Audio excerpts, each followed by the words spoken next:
Hello, everybody. Today, I want to talk to you on this very important Rockin Rant about the dirty little secret that you may not know about grunge and the real reason grunge came in and ousted 80s rock.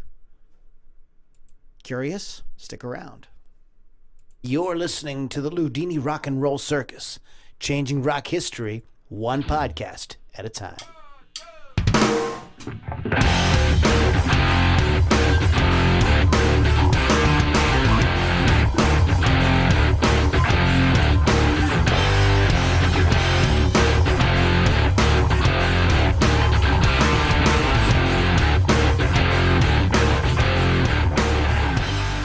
Welcome back, everybody, to the Lombardi Rock and Roll Circus daily podcast, Rockin Rant. It's Rockin Rant number 13, if you're keeping track.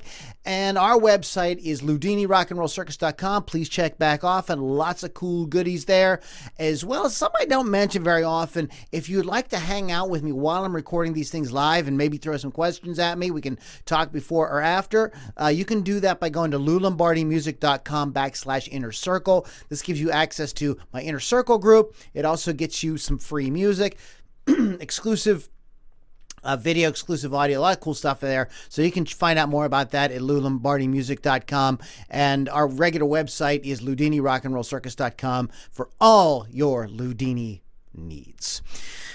Oh, rock has, well, a lot of dirty little secrets, but this is one of the ones that, I can't believe, nobody talks about this. When everybody scratches their heads about, grunge coming in and ousting 80s rock, like VH1 got this wrong, MTV got this wrong. Nobody talks about this. I've never heard Ricky Rackman or Eddie Trunk or anybody bring this up. And you guys have to understand, there are tastemakers in this business. And just like in any other business, there's a turnover. There's new generations of tastemakers come and go. There were people that loved the 50s music and promoted. There were people that were in the record industry in the 60s and 70s, so on and so forth, 80s, 90s, early 2000s, etc. Okay? And these people, like A&R people, record company executives, different producers, they bring a lot of pull with what they do. It cannot be overstated, the importance of this.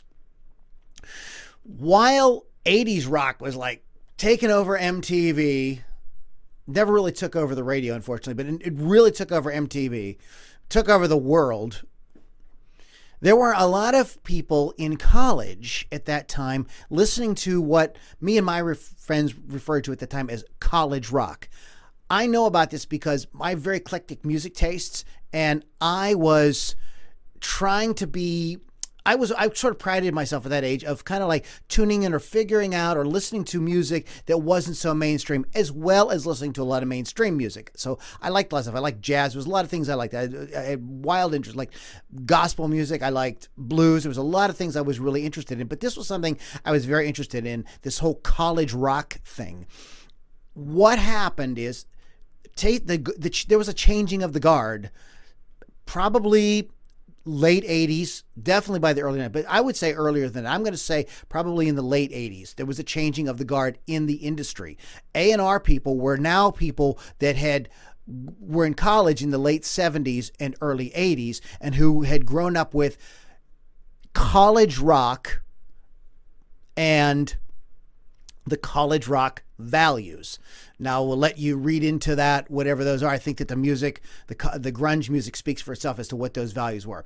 But if you were like me and you had a foot in the college rock thing, and then you heard what happened in the early 1990s, there's a direct tie. In fact, when I first heard Nirvana, I was like, oh, this is college rock. College rock is now becoming mainstream. That was my first thought. And it turns out that it was actually exactly true. So the tastemakers, the A&R people, record company people. No, there was a lot of the old guard. Of course they were there. But there's people that these guys depend on whose names you may never know. These people may no longer even be in the music business for all we know.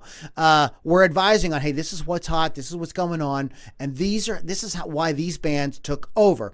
And one of the things that was very indicative, I should say, of college rock was its sort of rejection or less reliance on what we would consider like blues-based rock. The 60s, 70s, and 80s, all rock had that foundation in the blues. The college rock, though, did not. It came from a different ethos. It has different values, both musically and lyrically. And that's what these guys were listening to. So they brought their music. They came into the business and they said, okay, we're done with this big hair and wild guitar and, sex, drugs, and rock and roll. There's a whole, hey, check this out. Here's Nirvana. Here's Green Day. Here's Sublime. So that is the real reason why that this particular music really took over. Did rock have to change anyways? We could talk about that on another podcast. But I'm telling you that it was the Generation X coming in and doing their thing and going into the business and saying, okay, we're done with this other stuff. No more blues-based stuff. That's old. This is the music that actually they had been listening to for many, many years while they went to college. And I think that early sort of indications that this was about to happen were the sort of rise of bands like the B-52s and REM, which became really huge bands in the 80s. They did come out of that college scene. So there was indication already, even at that point, that there was new sounds out there and different things were going to happen that weren't going to be so blues-based. There you have it. That's the dirty little secret. Less than the music itself, more about people in the business pushing the music and promoting the music and telling radio and TV, this is what's hot and this is what you're going to play. All right, guys, check it out. LudiniRockandRollCircus.com is our website. Again, if you have you have questions about this, you want to talk about this further, you have different observations on why grunge did what it did and why 80s rock went the way it went. We've been talking about this for a couple of days now.